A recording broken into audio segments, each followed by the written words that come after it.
where shall we start? Shall we start with what caused you to go to law school? Would that be a good place to start? Or We can. Yeah, all right. We can. Yeah, so you graduate from college? Graduated from college and went into the military, it being the early 40s. Right. And I had a rather uneventful, in some ways, uneventful 3 years in the military. I was a stateside soldier. But in the course of it, when I became a lieutenant in a tank destroyer group, the Army headquarters was very hard up for people to prosecute and defend serious court-martial cases.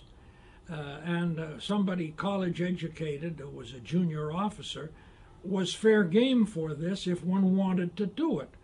And I did it for a considerable period of time. I started out as assistant defense counsel, and the only difference between me and the defense counsel is that he had 1 year of law school at Tulane, a guy by the unlikely name of Robin Hood.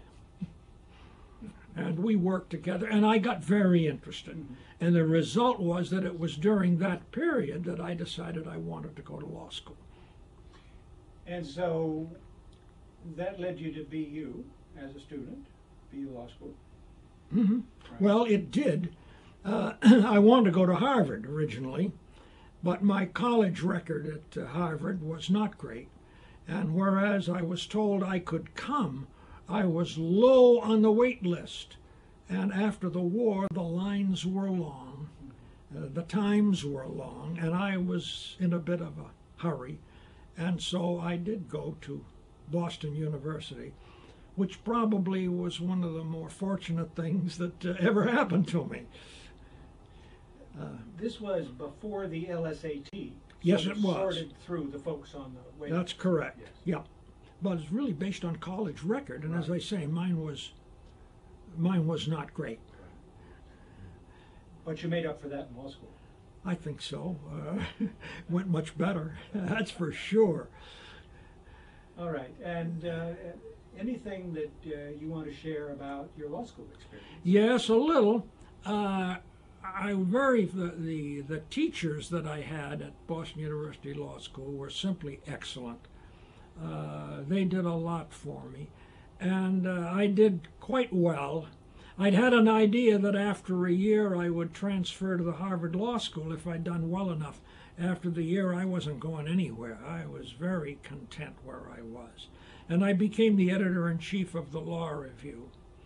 And some of the people on that Law Review with me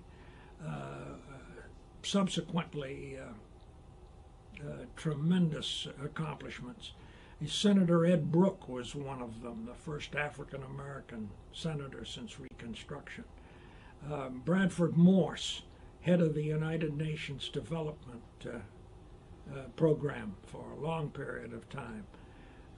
Edward Hennessy, Chief Justice of Massachusetts.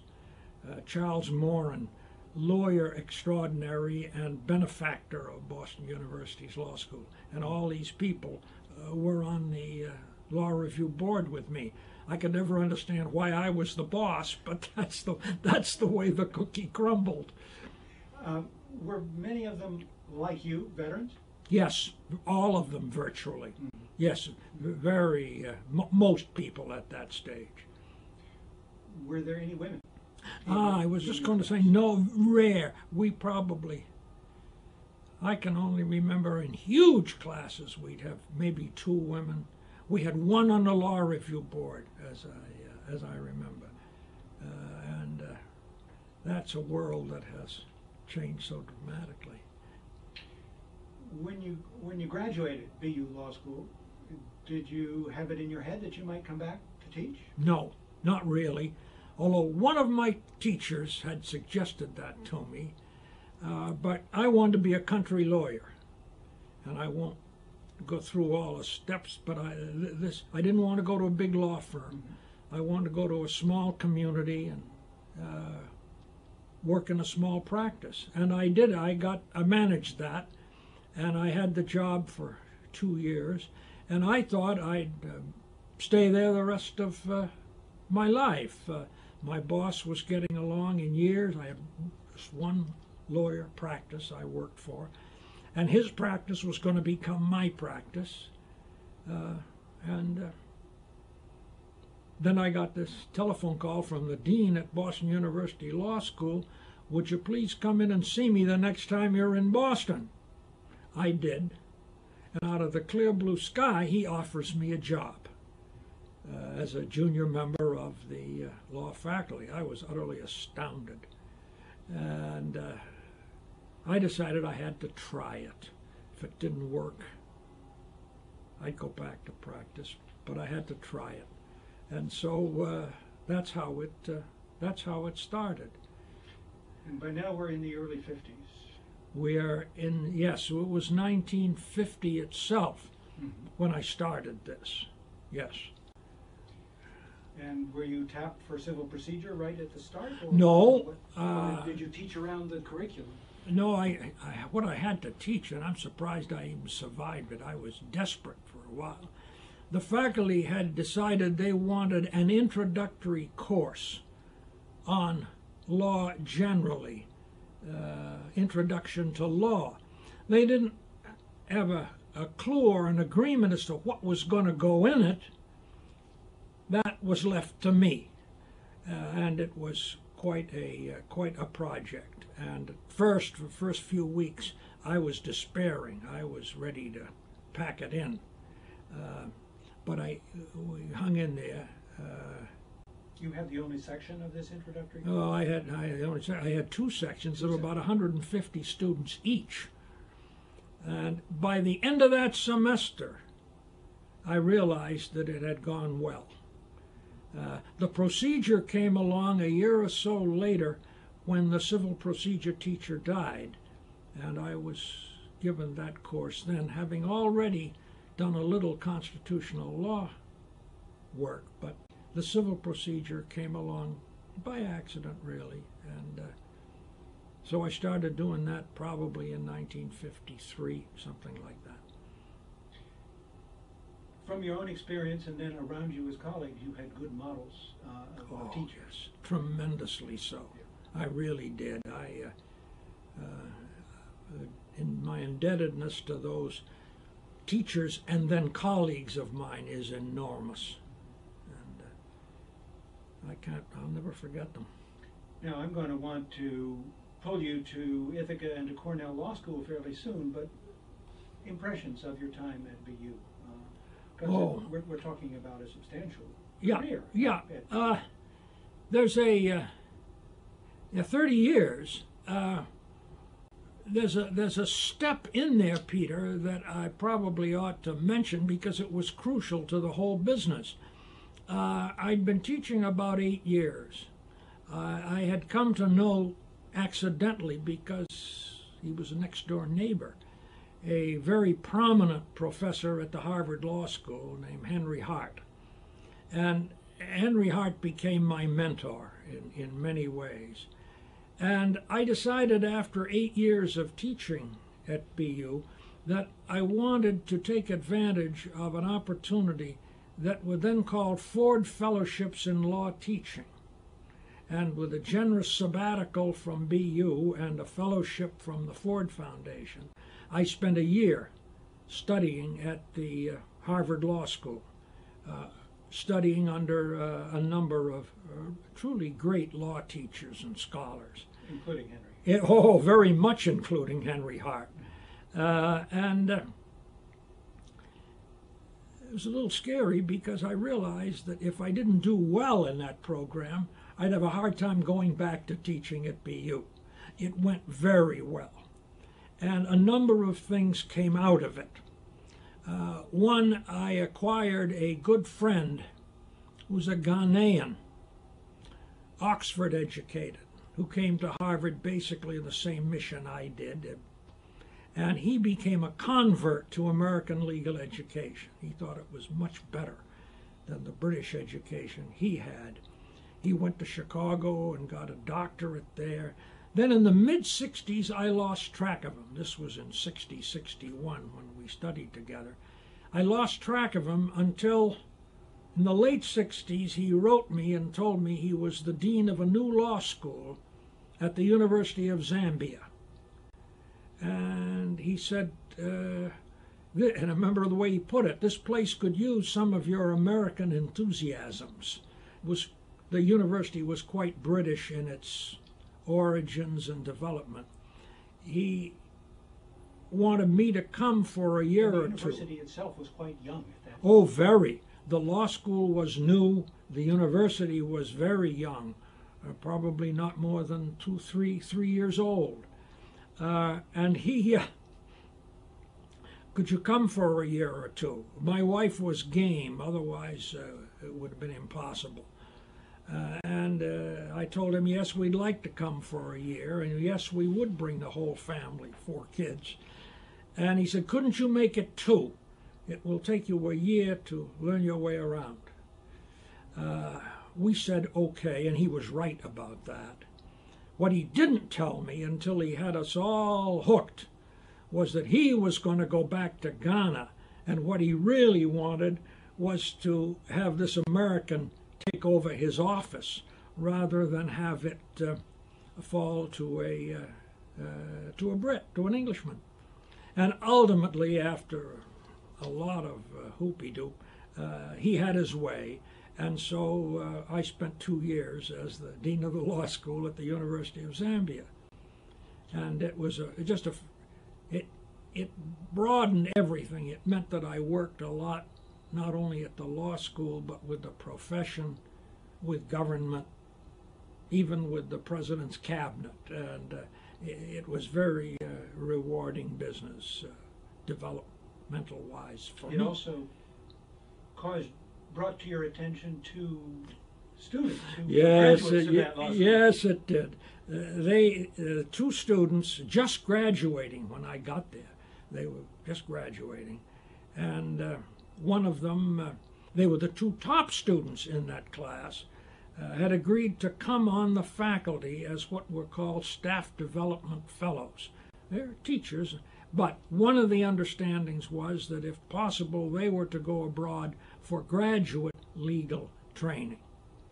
And with the help of a Ford outfit in the International Legal Center in New York, we managed to send those 2, Muna Rendulo and Patrick Mvunga, to the Harvard Law School for a year for master's programs, and they did very well.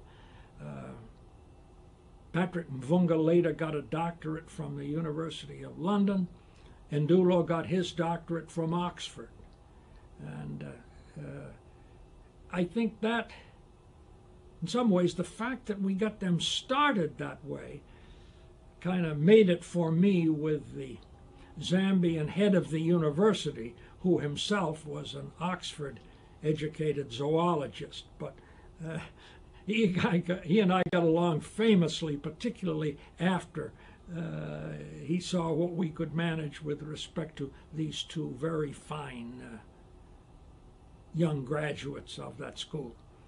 And did they return to the faculty while you were still there? They sure did. They were only at Harvard for a year, and so they went very shortly after I got there.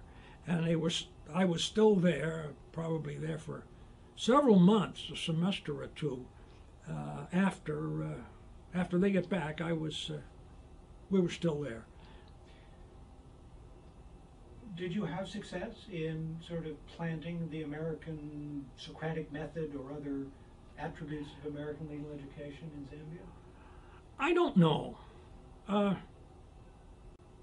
I think to some extent, Kwamina had done quite about that. My Ghanaian friend, Kwamina Bensiential, had done quite a bit of this. But yes, I was able to do a little recruiting. I remember bringing a very fine young law professor from Wisconsin. He did a great deal. My life was administration to a greater extent than I would have planned. But Larry Church, he just did a tremendous job in this area that you are asking about. If I'm not mistaken, Larry Church is a graduate of the Cornell Law School. I didn't know that. I did not know that. And as I say, these were 2 great years, and were great for our kids. They were about 9 to 19. I think the older they were, the more they got out of it. But even the third one, who was quite young, she has said to me recently that she found it a transforming experience. And for you as well. Oh, yeah, very much so. Very much so. You returned from that experience to BU. I did indeed. And that brings me back, Peter, to a couple of the other contacts that I had that year I was at Harvard. One was that the year at Harvard led directly to my involvement with transforming the Rhode Island civil procedural system from old common law and equity matters inherited from England to a system based on the federal rules. And to get back to the question that you asked me about the Cornell Law School, it was shortly after I finished that year at Harvard that I had a phone call from Gray Thoren, then the dean at Cornell Law School, asking me if I would come for a year's visit. I couldn't do it then. I felt that BU had supported me in that Harvard venture in such a way that I had to go back and get in the harness again. So I didn't do it at that time. Went back to BU, and this would have been in the 70s, and stayed there throughout the 1970s. And then you got another call. Yeah, that. Well, actually, you were here though. You came for a summer program. That, not a summer program, a conference of civil procedure teachers, sponsored by the American Association of American Law Schools. Yes, and I almost didn't go to that, but it was so fortuitous that in the end I decided to go, and they asked me if I would actually teach a part of that program. So I had a wonderful week. My first time I'd ever been at Cornell, first time I'd ever been in Ithaca.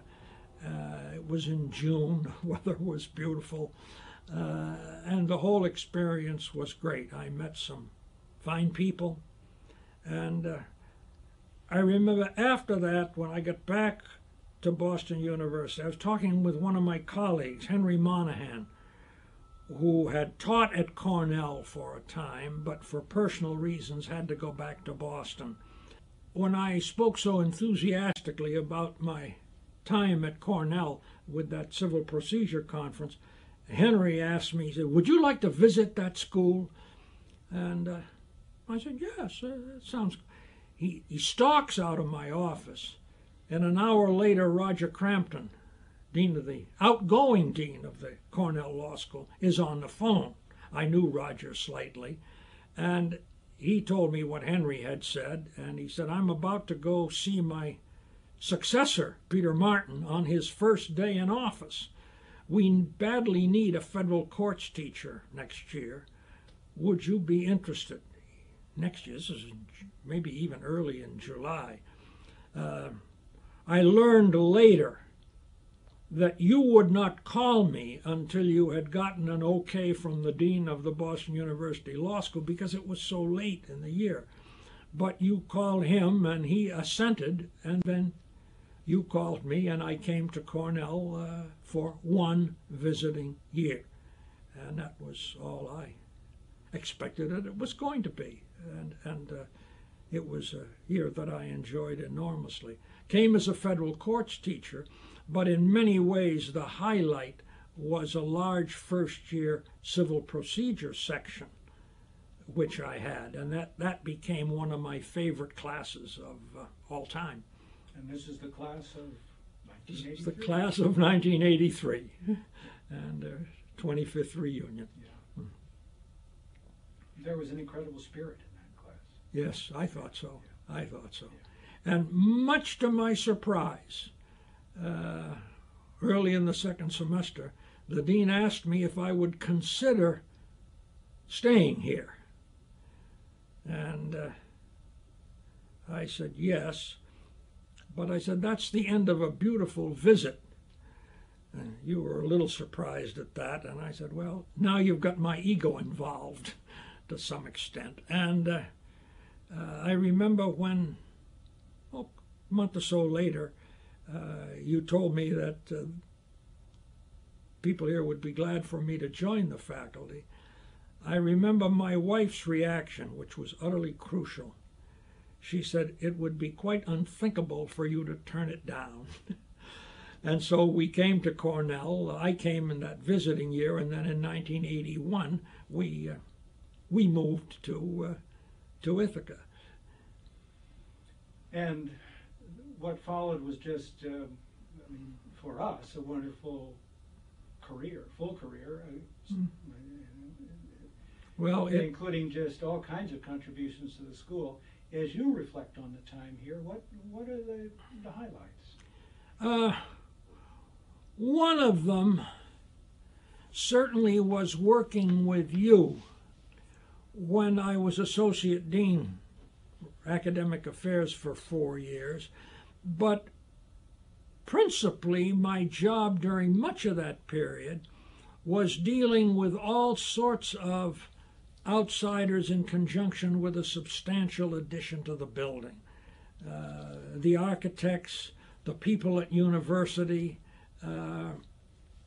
even the president of the university, Frank Rhodes, for whom I developed enormous respect. And that certainly was part of it.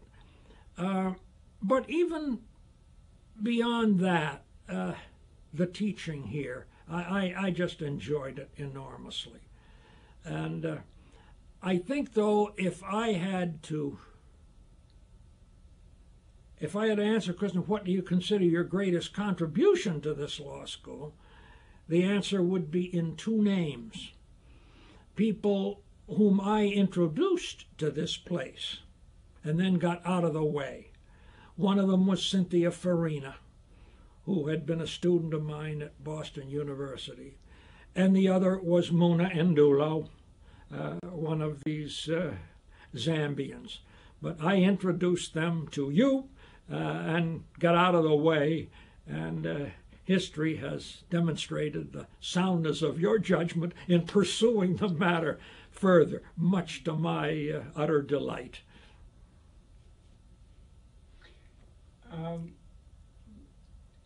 Do you have any observations about changes in the school over the period that you've been a part of it? You were at the I don't. Well, I guess there are things that happened throughout my teaching career, and they certainly happened here, but they'd happened at Boston University as well. And I think the most significant was the coming in such large numbers of women into legal education, into the Cornell Law School. The Harvard Law School hadn't admitted a woman until the year I started teaching law at Boston University, which did admit women, but the numbers were utterly insignificant. But then, and as I say, I saw a lot of this at the Cornell Law School, and the building of women into the faculties of these law schools. That's why, for me, Cynthia Farina's coming here was so important, and the African Ndulo likewise. And I know what wonderful contributions both of them have made here, and that means a great deal to me. Other than that, a smaller law school than BU. Yes, and one thing I should mention, one of the things that was a highlight for me here was teaching small first-year sections. Cornell's practice of having every first-year student in one class of 25-plus students. Nothing that I'd ever encountered before or since, but I found once I got used to doing it, and it was very different kind of exercise, but I found that very rewarding. I did it both in civil procedure and in constitutional law, and I enjoyed them both.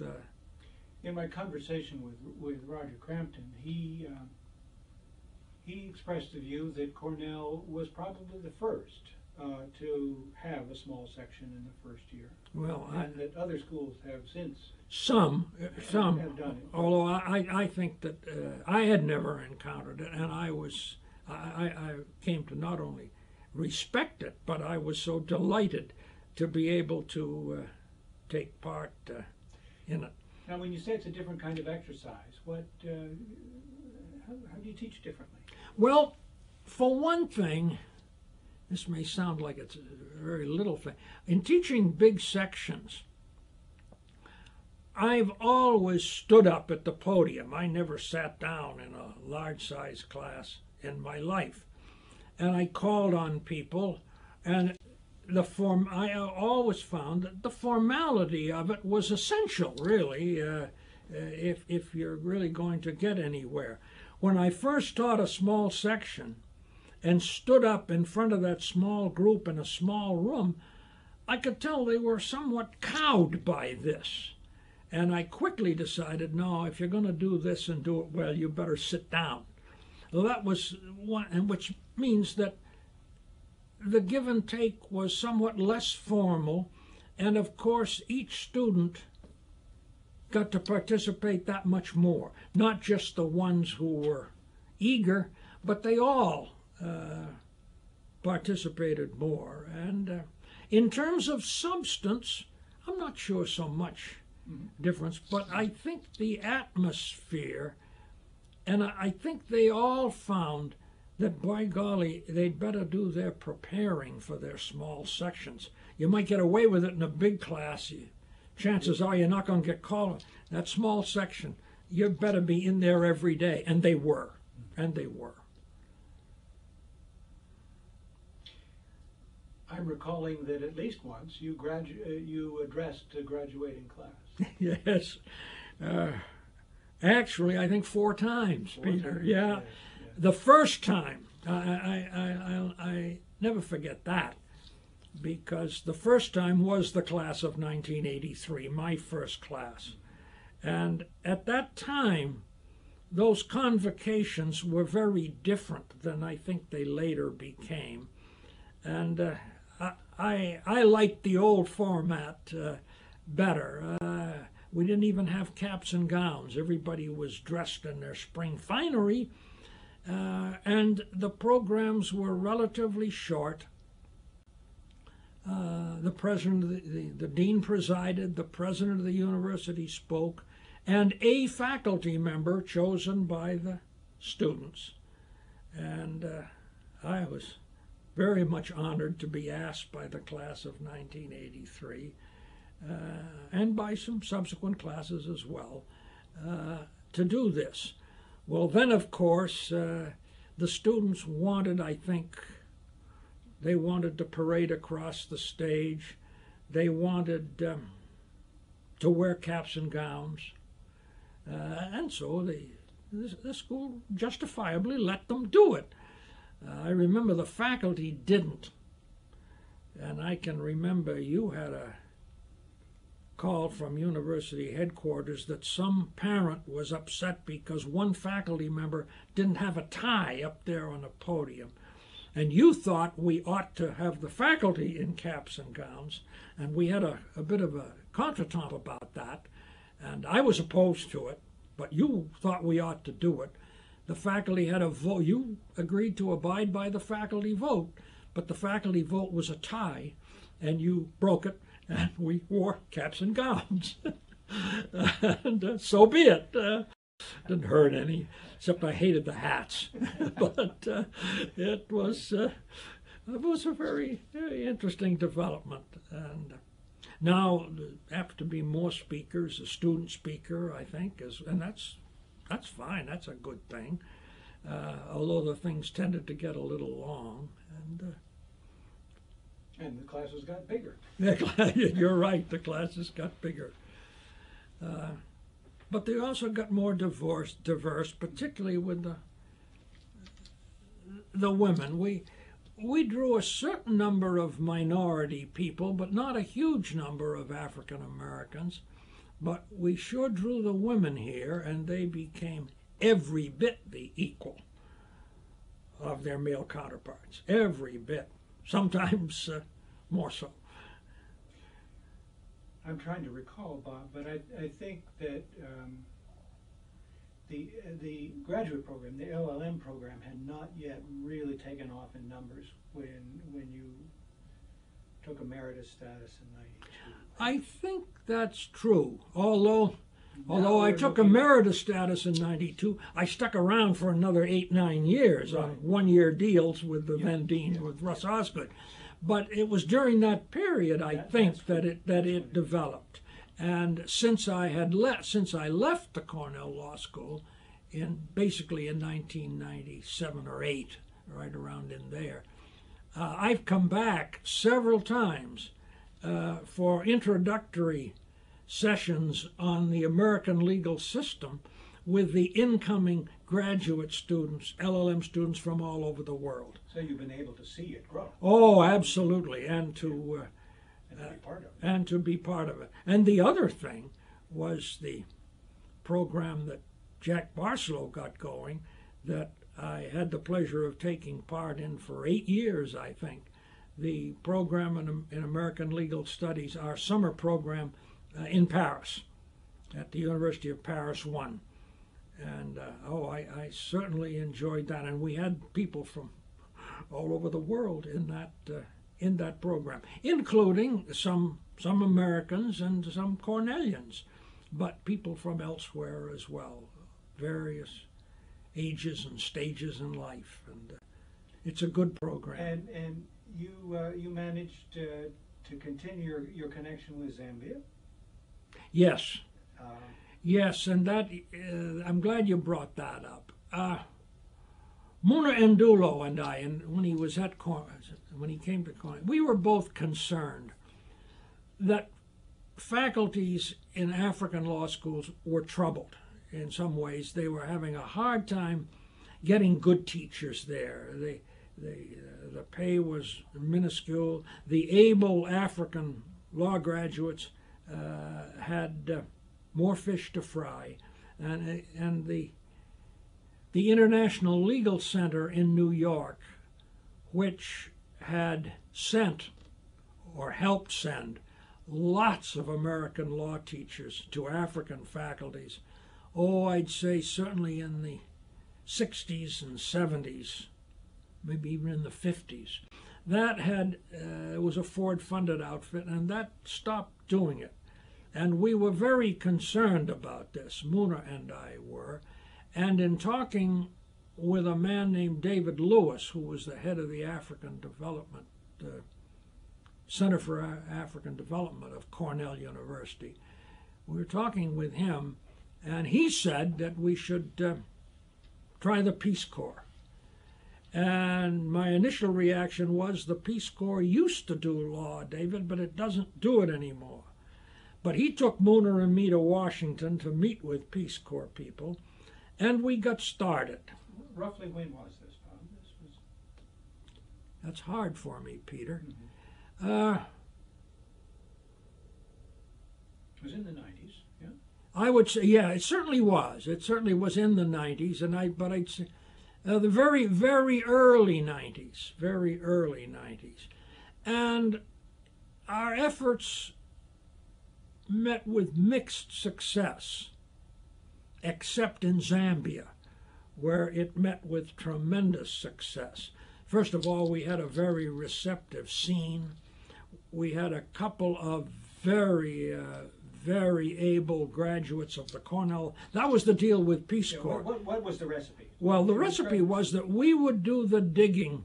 We would do the contacting with the African law schools, but we could recommend volunteers, Peace Corps volunteers, off the Cornell Law School. That was the understanding we had with them. And without going into detail, I visited a number of African countries in connection with this. But the only one where it really stuck, really took, was Zambia. And I think that was considerably because Ndulo and I had these past connections. But then you got involved in that, with these first two Peace Corps people we had on the Zambia faculty.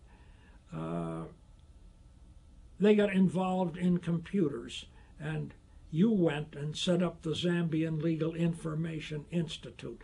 Legal reporting was in dreadful shape in Zambia. The law reports were behind, material was hard to get at, but it's being put on the computer made all the difference in the world. And Jeff Ryan, Rudisili, they did the job, but they did it very much under your guidance. We had some follow, but then some of our follow-ups were not as successful. Some were, but Peace Corps personnel changes so rapidly, and the people with whom we had such warm relationships, they vanished the scene, and it was rather hard to keep that going. And it really needed to be worked on country by country. Absolutely. Given the degree of yeah, and also I think it was tougher after I left the scene. Somebody who would do this, go out there, and I thought we had a couple of places. We were Swaziland, Lesotho, Zimbabwe, but it never quite came to fruition. And there was for a while, but only for a while, strong support from the D.C.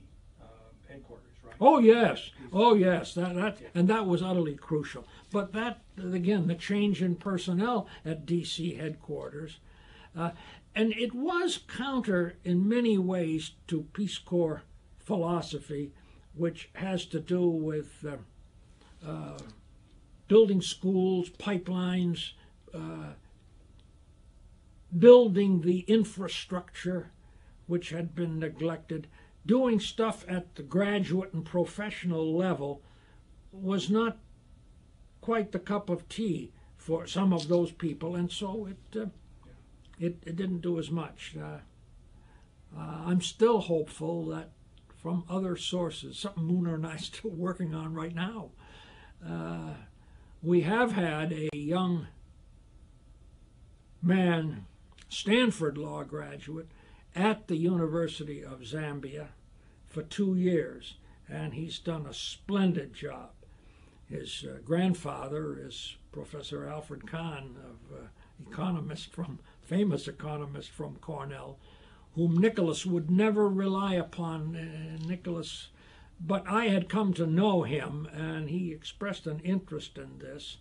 And all I had was some correspondence. He went on local terms and conditions, which means he really financed himself. And he has done a superb job there. And he's just finished it. And we're back at the point again where we've got to find some support. I think foundation this time, rather than Peace Corps, is the direction that we've got to go. But I'm hopeful that somebody on the faculty will pick up and help Muna with this, because I'm at a point where I can't do a great deal of this. You kept teaching here at Cornell for a good run of years after you took emeritus status. I did. And then you moved back to Lexington, Mm-hmm. and you continued to teach. You have continued to teach. Yes, that...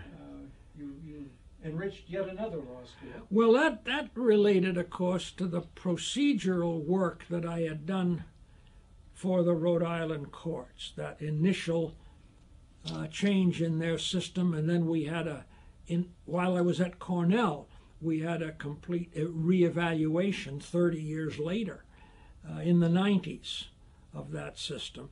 And then this new law school, Rhode Island's first and only, was founded at Roger Williams University, and I was asked if I would do some teaching there. And I did for 8 or 9 years and enjoyed it enormously. Oh, a couple of years ago, I found that physically it was a bit much, so I couldn't do it anymore. I didn't think I could.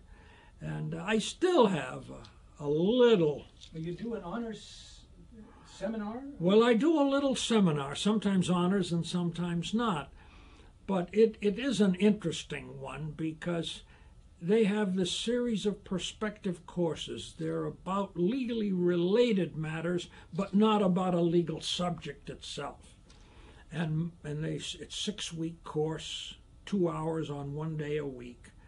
And mine is entitled Mandela, Lawyer Extraordinary. And it focuses on the lawyerly qualities, and there were legion, which enabled Mandela to accomplish what he did.